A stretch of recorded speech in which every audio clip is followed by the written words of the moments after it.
बरोबर आहे. नालासोपारा पोलीस स्टेशनच्या हद्दीमध्ये हनुमान नगर नावाचा परिसर आहे. या परिसरामध्ये एक कुटुंब राहण्यास होतं आणि त्यात म्हणजे हे आरोपींचं कुटुंब राहण्यास होतं आणि जे मयत आहेत यांचं कुटुंब हे तुळीज पोलीस स्टेशन हद्दीमध्ये नालासोपारा ईस्ट या भागामध्ये राहण्यास होतं.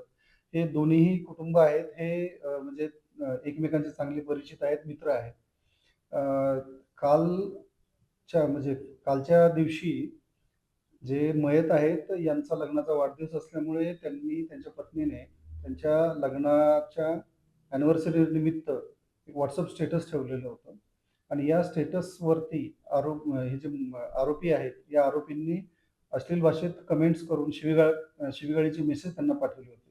त्याचा जाब विचारण्यासाठी मयत आणि त्यांची पत्नी हे पहाटेच्या सुमारास आरोपीच्या घरी गेले असताना आरोपीच्या घरच्या सर्व लोकांनी यांच्याबरोबर भांडण करून भांडण आणि हाणामारी करून यामध्ये आरोपींनी मयताच्या पोटामध्ये चाकू भोसकून त्यांची हत्या केलेली आहे.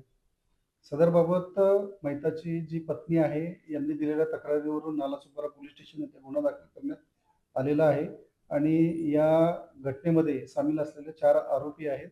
या आरोपींना ताब्यात घेऊन पुढील कायदेशीर कारवाई करण्यात येईल.